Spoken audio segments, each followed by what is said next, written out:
There's a balloon arch on my cattle guard, a string quartet warming up by the hay barn, and three realtors bickering over whether my bull hank counts as ambience. I mean, if you'd told me last year that this was how my Saturday would start, locked gate VIP sashes, espresso cart drifting by my barn, like a latte seeking tumbleweed, I'd have laughed you off my land. But here I am, closing up the steel gate, clicking the padlock, and waving to the lady in a sash that screams, "Welcome, Sycamore Glen VIP. Ma'am, I say, doing my best not to sound like my father, this is my ranch."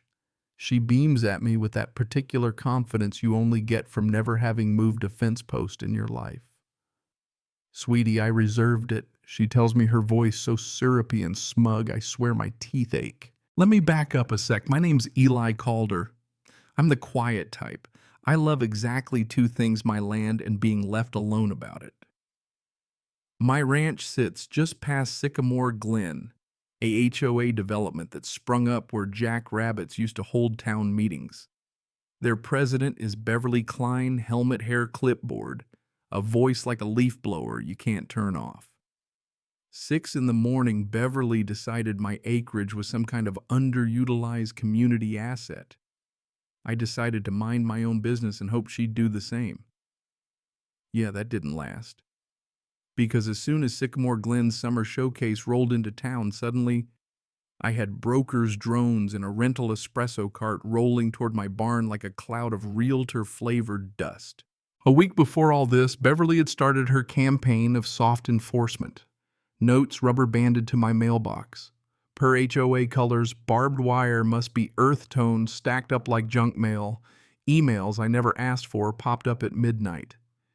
Your livestock violate aesthetic harmony. She'd patrol my fence line with a tape measure and a selfie stick, muttering about property values while my horses watched her, probably wondering if this was some kind of interpretive dance. She even nailed placards to my post's upcoming compliance deadline like she was deputized by the sign gods. Every time I yanked them down, she'd come back with a staple gun and laminating sheets. She brought me paint swatches, actual color chips, and held them up against my old split-rail fence, shaking her head like my granddad used to at the price of diesel. "This rustic look is aggressive," she declared one morning, snapping photos from every angle. Later, I found printouts under my door, photoshopped mock-ups of my barn painted sage green with matching shutters. My real place looked tired and sun-baked, but her version belonged on a home magazine cover. Beverly wasn't done. She went full marketing director, designing a glossy flyer showing my ranch as Calder Creek equestrian amenity, complete with sunset tour photos she'd lifted right off my old Facebook. Suddenly, my manure pile was a champagne terrace, my tool shed a wedding pavilion, and my feed room a tasting lounge, guided sunset tours, wine by the hayloft petting zoo with heritage livestock, all news to me. I started getting texts from realtors. "Hi, just confirming the venue has water hookups, guest parking, and friendly livestock." When I called to set them straight, I got chirpy replies. "Oh, Beverly assured us everything's arranged," like she'd booked my ranch through Expedia. She even dropped a Google Maps pin community ranch. 5-star reviews started rolling in, all written by Madison homebuyer and Tyler new resident. The reviews raved about the professional management and delightful ambience. Hank the bull was now a featured attraction. One reviewer said the photogenic cattle enhanced the setting. I had to hand it to her. The audacity was Olympic level. But Beverly was just getting warmed up. She slapped a laminated event permit County of Juniper Mesa on my gate and waved it like the royal decree. "This is official county business," she insisted, brandishing her clipboard like a sword. Only the county seal was a clip art cactus in sunglasses, not exactly government issue. The permit number was just today's date, written backward. And her signature Deputy Assistant County Coordinator Beverly Clean. Not a real job, far as I know. I filed enough ranch paperwork to spot a forgery at 50 paces. It got real fast. A subcontractor rolled up bolt cutters in hand. "Organizer says I got permission," he grunted. I stopped him just as he went for my chain. He shrugged. Beverly says you're just being difficult. Next thing, a drone zipped over my corral and spooked the horses so bad 2 jumped the interior fence. The drone guy claimed he was filming establishing shots for the real estate video. I'd had enough. I called 911. When the deputies showed up, Beverly was ready. Over the phone, she put on her best "I'm so important" voice. He's refusing access to HOA property, full-on scandal mode. Only problem: my survey stakes deed and tax parcel say otherwise. I had the county clerk on speed dial hazard of years of land battles. Right there in front of the crowd, I called the clerk on speaker. No event permit issued for that address, the clerk said, clear as day. In fact, we haven't issued any event permits this month at all.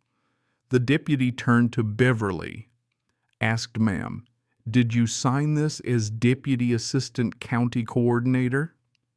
She straightened her sash and goes, "That's my official HOA liaison title." The deputy paused. "That's not a thing," he said, like he was explaining algebra to a toddler. I showed them my deed, the boundary map, a folder labeled "Because People Are Wild," that I started after the 3rd time someone tried to claim my creek was public land. I had everything tabbed and color-coded.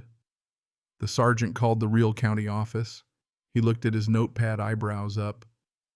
"We've got forged permits, unauthorized commercial event, drone harassment of livestock." The prosecutor was about to have a field day. "Ma'am," the sergeant said to Beverly, "did you invoice vendors using the HOA's tax ID?" Her face went from smug to white as chalk. The HOA treasurer who'd been manning the check-in table started sweating. Turns out vendors had paid deposits to Sycamore Glen Events, LLC. When Beverly said she'd done what was necessary for our community showcase, even her voice lost its bite. The espresso guy wheeled his cart away like he was dodging cannon fire. The string quartet froze mid-Vivaldi bows in the air. A deputy started bagging Beverly's clipboard. As evidence, turns out it held fake permits for 3 other addresses, vendor contracts, and something called a compliance potential assessment, with neighbors' homes ranked by violation potential.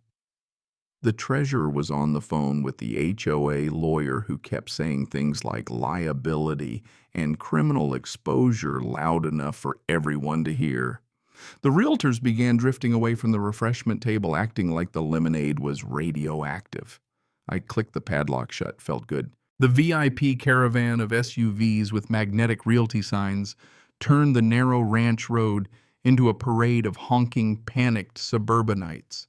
A Mercedes tried a 3-point turn and landed 2 wheels in the irrigation ditch. The county investigator rolled up snapped photos of the cactus seal permit, and Beverly's flyer shook his head. 20 years on the job, and now I've seen everything. Forging county docs with clip art, that's a first. Beverly's sash and all ended up sitting on the cruiser hood, the picture of a small-town scandal, until she finally got a pair of handcuffs for accessories. Meanwhile, the treasurer was frantically explaining to another officer that Beverly had full access to the HOA account and had been processing cash all morning, vendor fees from $500 to $2,000 each.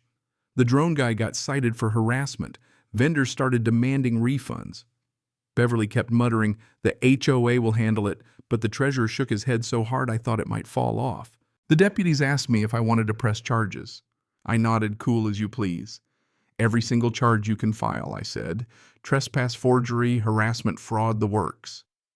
The sergeant just grinned. "We've got plenty." More deputies showed up as they figured out Beverly had skimmed thousands in cash deposits. The county's forensic accountant estimated at least $15,000 was unaccounted for, some of which had gone to buy surveillance equipment so Beverly could spy on neighbors who questioned her authority.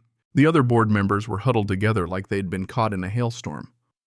One guy kept mumbling, "This is a disaster," while trying to loosen his tie. Another called his lawyer. They were already worrying about emergency meetings, forensic audits, and how on earth they'd pay for all this. 2 months later, I sat in the back row of the county courthouse. Beverly stood up to hear her sentence, guilty of forgery. Criminal trespass, filing a false report, misappropriating HOA funds. 3 years probation, 20 grand in restitution to the vendors, 500 hours mucking stalls at the county stables. Judge said that last part with a straight face. Civil injunction, she can't come near my ranch for 10 years. Banned from any HOA or fiduciary role for 15. Banned from all real estate events in the county. Forced to write apology letters to every single vendor, the HOA, and this one felt especially sweet to me.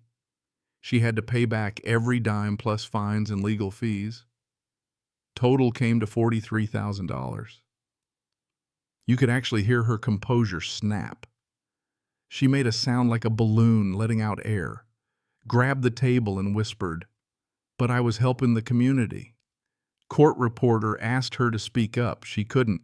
And that's the story of how an HOA president with a clipboard, a glue stick, and a Google Maps account almost turned my ranch into a community asset until a bull named Hank, a county clerk, and a stubborn rancher said nope.